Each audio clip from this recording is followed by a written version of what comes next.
And I can tell you with no uncertainty that miracle cures are no laughing matter. I bid you good day, sir. Oh, Mr. Marston, good to see you. How have you been keeping? I'm well, Mr. Mr. West Dickens, Nigel West Dickens of Eastcheap, London, New Waverly, New York, and Armadillo, New Austin. At your service. At my service. At everyone's service. At the service of science, of knowledge, of life. How are your wounds? Much, much better. But then they would be. Would be... I know a cure for all ailments, Mr. Marston. Ah, I'm sure you do. And I'm sure for just $2 an ounce, I could live forever. Oh, but for you, sir, I do a bulk discount rate of $1.95 an ounce, as long as you buy 100 ounces or more. That's a lot of immortality. Give it up, old man. That's Mr. West Dickens to you, boy. Give it up, old man. Listen, Marston, I'm broke, but this stuff is good. It works. I need a healthy young man like you. Come along, let's ride over to my newest customer at Ridgewood, and I'll explain while we go. Okay. Head for Ridgewood Farm, John, and hurry. There are people there in dire need of my tonic.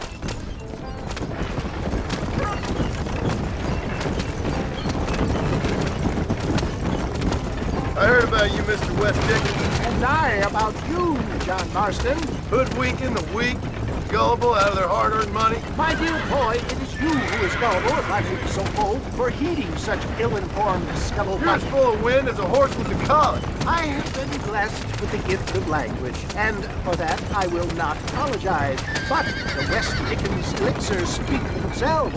For the love of God, try to stay on the road! If my tonic is such a sham, how do you explain the fine fettle in which you find me? Get back on the road! We'll have nothing left by the time we get to Ridgewood.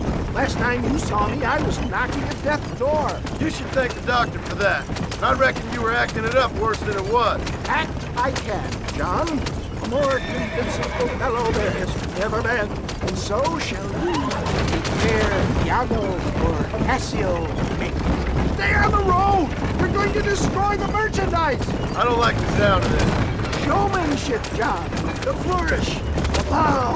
For the love of God, try to stay on the road! We are operating in a competitive marketplace. Our product must stand out. And how does this involve me? We're going to use your God-given talents to our advantage. I'm really starting to regret I'll drop this. you off at the outskirts of Ridgewood. That way, it won't look like we came together. Once I'm set up, saunter nonchalantly into the crowd that is sure to be forming. Eventually, I will call you up to try my tonic. After extolling the virtues, you hop out here, John. Follow me in on foot.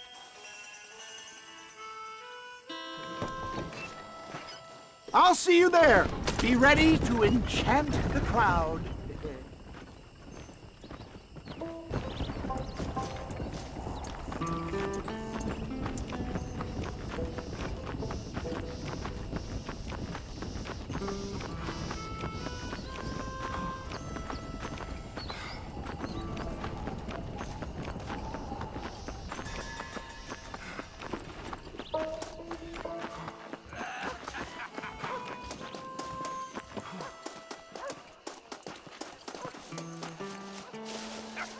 I just don't get it. Friends, hard-working souls of Cholla Springs, gather round, gather round. Do you suffer from rheumatism, lumbago, acute chronic sciatic, neurologic or inflammatory pain? Well, I represent the only company that makes the genuine article that cures headaches, neuralgia, earache, toothaches, backache, swelling, sprains, sore chests, swelling of the throats, contracted cords and muscles, anxieties and ravaged nerves, stiff joints, wrenches, dislocations, cuts and bruises, and it adds vitality and vigor to the healthy man. But can you prove it, old man? Oh, I'm sure there's some customer here who could prove the qualities of it by taking a drink right now. You, sir, come up here. Step right up. That's the spirit. Ladies and gentlemen, pay close attention. This poor, wretched volunteer, entirely unknown to me, will demonstrate the effects of Dr. West Dickens' own patent tonic. Be you a cowpoke or athlete, this miraculous elixir developed with the wisdom of the East keeps the muscles supple and relaxes the cords. It loosens the joints and gives a feeling of youth and vigor to the whole system. Not possible, I hear you say. Well, doubt no longer. Faith can move mountains, but I ask not for faith. I am a man of science, and today science will be vindicated. Your eyesight is greatly improved. Is that not so, friend? If you say so. That's right, it is. You heard him. What a good sport you are, sir. Now, gaze over yonder at that porch. If you squint, you may just be able to make out the skull that's hanging there. Go ahead, friend. Shoot that skull and demonstrate the miraculous eyesight you now possess.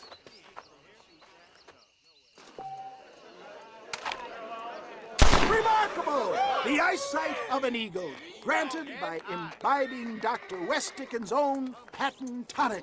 Anybody can make that shot. This man is a fraud.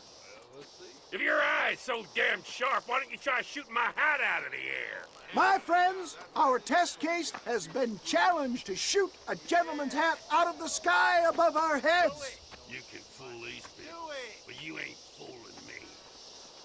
Right. Let's just see how sharp you is with a moving target. Get ready. He's about to throw it.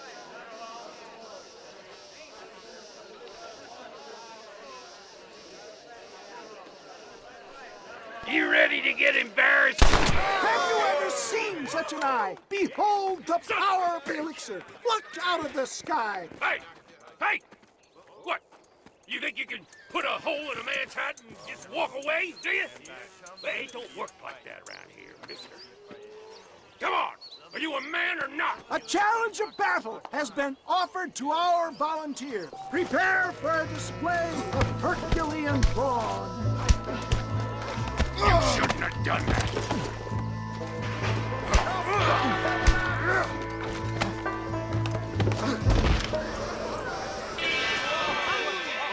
There it is, skeptics and dissenters, irrefutable proof. Do not let this opportunity pass you by. Look, he's over there.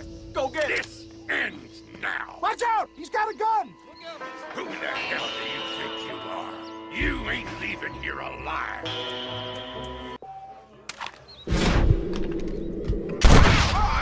Marvelous shot, dear boy. The kind of deadly accuracy that can only be afforded by the West Dickens elixir. Come, I have plenty for all. You'll be fine. Get out of my way. Hey, where are you going? I want a bottle. Get me a bottle, please. One of them right here. No harm in trying one bottle, I suppose. Well, I think that went kind of well, don't you? I'm just glad that my normal job involves either chasing after cattle or murderers. Not the likes of you, mister. Don't be like that. Now, if you'll excuse me, I'd like to say my goodbyes, head on back to the real world. Wait, sir. I've been thinking about your predicament, and I think I may have an idea. I've been thinking I could be your cunning Odysseus. Beware of the Greeks bearing gifts, sir. Williamson had better beware. We will make them into Trojans. I don't rightly get you. I want you to go and see my old friend Seth. he can come across as a little curious, but I'm sure you two will get on. He's most often found at Coots Chapel. He's very devout. Why see him? Because between him and me, we can get those gates to open for you, and you can walk right in, just like in Homer's great Trojan yarn!